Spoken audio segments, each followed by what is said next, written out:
Jadi gini teman-teman sekalian, kalau kita berbicara tentang akal manusia, maka akal ini adalah kualitas yang membedakan antara kita dan hewan. Kita nggak perlu agama untuk bisa menyimpulkan hal seperti ini.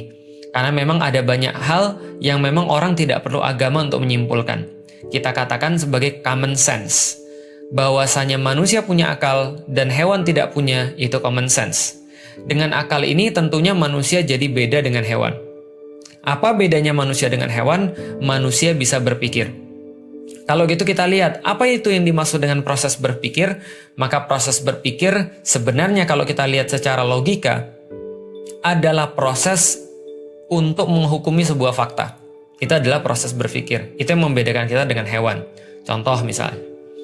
Ya, saya sering dikritik. Contoh misalnya itu pemborosan, ya udah. Contoh.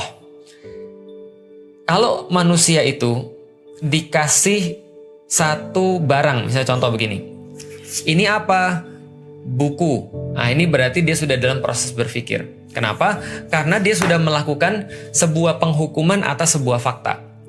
Dengan proses berpikir ini, maka kita tahu harus ada sesuatu yang tersimpan di dalam benak seseorang itu untuk bisa menghukumi satu fakta. Sebaliknya, kalau ada seseorang yang dia tidak punya maklumat atau dia tidak punya referensi tentang satu hal tersebut, maka dia tidak akan bisa berpikir tentang sesuatu itu. Misal, saya ngasih antum aksara Cina, sedangkan antum nggak pernah belajar aksara Cina. Ada sekitar 9.000-an aksara Cina yang bisa untuk dihafalkan.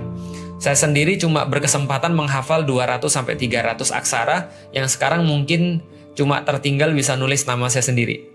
Tapi kalau saya ngasih Anda koran dalam bahasa Mandarin misalnya, bahasa Chinese misalnya, lalu saya bilang Anda coba mikir, coba comprehend, coba pahami ini. Maka Anda akan katakan, saya nggak bisa, Ustaz. Kenapa? Karena Anda tidak punya maklumat, Anda tidak punya referensi tentang hal itu sebelumnya. Sebaliknya, ketika ada orang Chinese yang dia disuruh untuk memahami bahasa Arab, tentu dia juga sudah nggak bisa. Kenapa? Karena dia nggak punya referensi tentang bahasa Arab tersebut.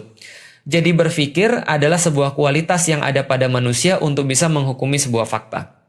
Berkembang